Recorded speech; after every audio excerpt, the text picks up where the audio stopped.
Ahojte priatelia, dneska som sa rozhodla vybrať vám jednu kartu z osady Anjeli a kryštály, ale keďže mi vypadli 3 a ich odkazy sú veľmi prepojené, tak som sa rozhodla, že vám odovzdám to posolstvo zo všetkých 3 týchto kariet.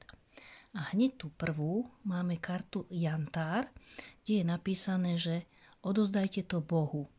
A táto karta tu vyskočila preto, lebo existuje nejaký problém, ktorý vás mohol ťažiť a pokiaľ túto ťažobu odovzdáte Bohu, on ju dokáže odstrániť. Nemusíte sa s touto situáciou potýkať sami, pretože Božia pomoc je vám kedykoľvek k dispozícii. Možno, že ste zabudli, alebo už neviete ani ako, ani ste si istí, ako túto situáciu pustiť a nechať Boha, aby si s ňou poradil. Tak sa môžete skúsiť pozrieť na tú kartu a vlastne zastaviť sa celým srdcom, sa pomodliť a úprimnými slovami požiadať, nech sa vám podarí nechať to ísť. Problém sa totižto nikdy nevyrieši tým, že na neho budete stále myslieť, môžete ho tým dokonca aj zhoršiť. A tento Jantár vám pripomína, že Boh bol a je, aj bude vždycky s nami od počiatku vekov, a to by malo zvýšiť vašu vieru v to, že dokáže vyriešiť naozaj akýkoľvek problém.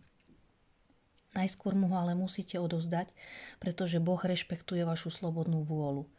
A tento Jantár, to je vlastne nie minerál, ale je to prírodný dar, ktorý je plný svetla a preto často býva zaradený aj do ríše kryštálov. A Jantár vám pomôže zlepšiť náladu, naplniť vaše zmysly božským svetlom a pomôže vám spojiť sa s vašou minulosťou a vyliečiť ju.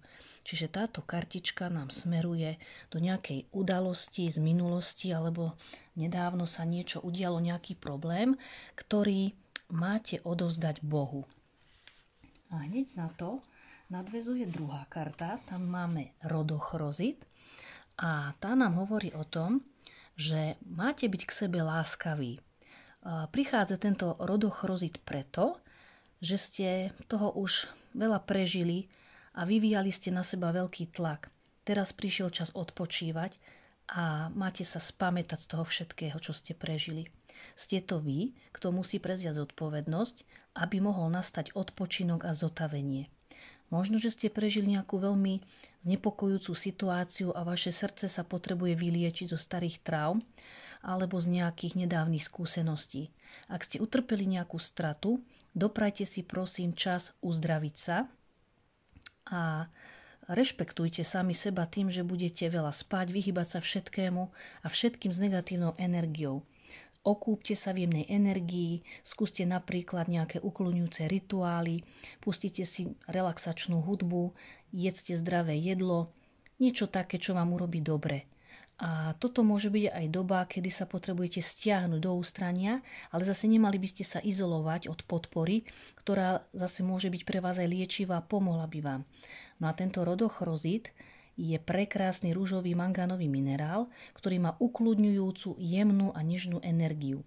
Pomáha vyliečiť srdce zo starých emocionálnych zranení a pripravuje vás na to, aby ste znovu mohli romanticky a duchovne milovať.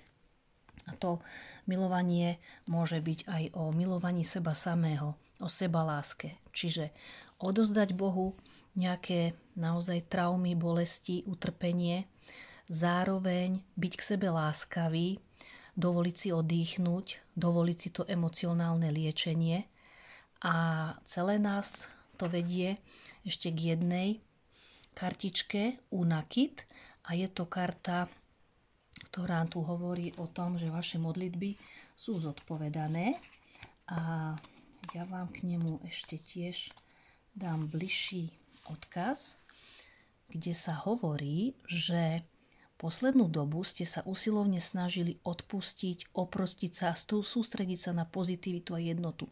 Boh rešpektuje vaše dobrovoľné rozhodnutie a preto ste si voľbou liečivej cesty lásky otvorili dvere k tomu, aby boli vaše modlitby zodpovedané.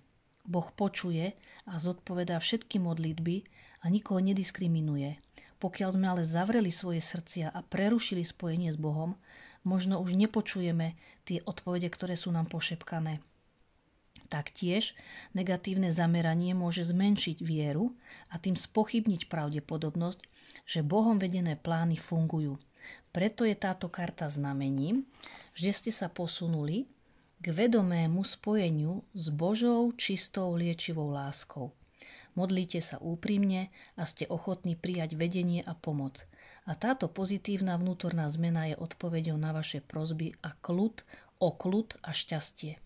V súlade s tým sa teraz menia i vonkajšie okolnosti, pretože sú pozdvihnuté k najvyššiemu a najlepšiemu výsledku. No a tento kameň Unakit, ten hovorí, že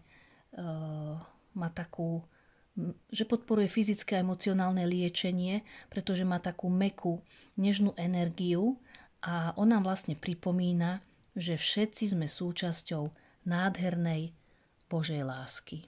Takže treba to odovzdať, treba sa zregenerovať, treba si dovoliť a dopriať to emocionálne liečenie a uveriť, že tie naše modlitby budú vyslíšané